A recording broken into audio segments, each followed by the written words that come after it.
Hello everyone. In today's video, we're going to be looking at Stardew Valley Expanded.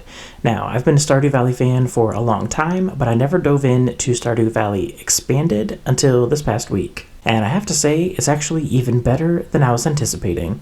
In today's video, I'm going to give you guys 10 reasons you should be playing Stardew Valley Expanded right now.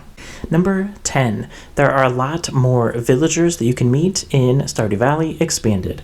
One of them is Andy. He's someone who runs a rival farm, and he is a huge fan of Joja. He doesn't really get along with other people in the town, though, because, yeah, he doesn't really have the best social skills. Another new villager is Susan, and Susan, she runs a farm that's near the railroad. Another new NPC is Martin, and he is a teenager who works at the Joja Mart. He is a very avid reader, and for some reason, he's not a marriage candidate, which I don't really understand why, but yeah, he is an interesting character to get to meet. There are also other characters that you'll meet as you play through the game, and yeah, a lot of them have really unique and cool personalities, so getting to know these new NPCs is a lot of fun. Number 9. In addition to just having normal NPCs that are added to the game, there's also marriage candidates who are added to the game. One of the marriage candidates is a rich woman called Olivia.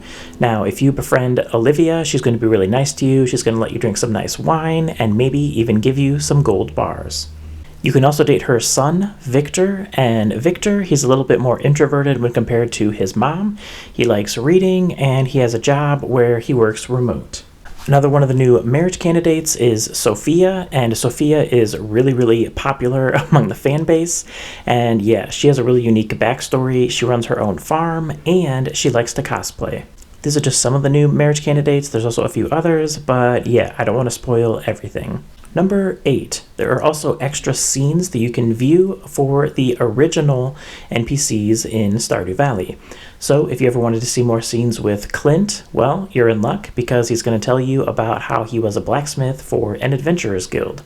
If you like talking to Marnie and Jas, well, you're also in luck because there's going to be extra scenes, maybe a scene where Jas gets lost in the forest. And, of course, there's going to be scenes where the new NPCs interact with the original NPCs of Stardew Valley. It really feels like the new NPCs are really a part of a town, so yeah, I think Stardew Valley Expanded did a really good job in this aspect. Number 7. You can actually befriend people that you could not in the original game. For example, you can become friends with Marlin, who runs the Adventurers Guild. It's really interesting getting to know him and seeing his personality open up. You can also become friends with the manager of the Joja Mart, and yeah, all of his lines are really funny, so I really recommend getting Stardew Valley Expanded and becoming friends with him. Also, characters who you could just see in the original game but you couldn't interact with, some of them, they have names, and you become friends with them, and maybe you can even date them. Who am I talking about? Of course, it's Claire. Claire's the one who works in the Joja Mart, and yeah, since she's become an actual full-fledged NPC, it's really interesting to get to know her and see scenes of her working at the Joja Mart and her interactions with Martin and the other NPCs in the town. Number 6. There are brand new areas to explore. So a lot of the existing maps from the original game, they're going to have extra exits and just extra areas tacked on to them. So as soon as you leave your farm, you can take a hard right, and then bam, you're in a completely new area that's just been added to Stardew Valley Expanded. Also, most of the boundaries of the original town, they've been expanded, so you're going to get to explore a lot of different areas in this game. Some of them, they just have extra forageables, some of them, they might have extra NPCs, and some of them, they might have some secrets that I don't want to spoil for you. Number 5. You are not the only farmer in the town. In fact, there's 3 other farmers, and these 3 other farmers, they're going to help you as you begin in the game. One of them, if you become friends with them, maybe they're going to give you some seeds. Another one, if you become friends with them, maybe they're going to give you a sprinkler. So yeah, I think it's a really fun dynamic of you're not the only farmer in town, and some of the other farmers, they can kind of help you out when you need some help. It's also really interesting in the game because all 3 of their farms are very different, and all 3 of them have very different personalities as well. Number 4. The Adventurers Guild is much expanded, and it's really cool. First of all, the Adventurers Guild has its own little area, so you can see that the mine is on the left.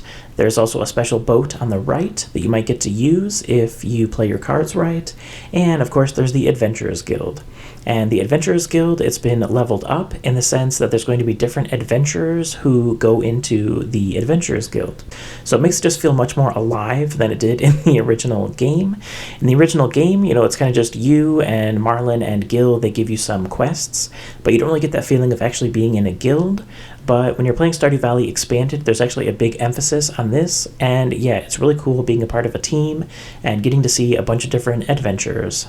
Number 3, existing areas have been expanded a lot, and there's a lot more secrets to find on every single map. I was actually sold on Stardew Valley Expanded really early on in the game because going to each different map was really exciting.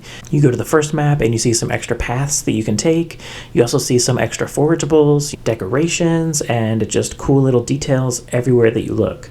Me personally, I was really excited to run all around the map for the first few days and to try to see everything that was different in Stardew Valley Expanded versus the original game. In addition, a lot of these different areas, you can also inspect the things, and everything has new descriptions. Number 2, another really cool thing is that there are even more items to obtain in this game. As you're playing the game, you might notice extra items in a bunch of different categories. For example, when you go to the beach, you might find some new forageables, such as a sand dollar. And yeah, I also don't want to give too much away in this aspect, but yeah, expect there to be a lot of new items everywhere you look. And number 1, there are community gardens. I really like this aspect because it makes Stardew Valley feel much, much more alive. Not only are there new areas where there are gardens, but also the different villagers will go to these gardens and interact with them. So maybe some of them, they're going to go there and tend to them, and then others, they might just go and observe it. And I'm going to end with one bonus cool feature, and that is the fact that you can actually meet the dog who lives in the town. Not only that, but you can pet him, and he appears in a few scenes. You may also notice that from time to time, Haley and Alex, they're going to go and visit Rusty. In conclusion, if you've been on the fence about whether or not to try Stardew Valley Expanded, I would definitely say start playing it right now. I definitely would recommend getting Stardew Valley on Steam just so that you can play these different mods. I feel like a lot of these mods for Stardew Valley, they're really, really fun, and I strongly recommend it. Don't forget to hit that like button, and I'll see you guys next time.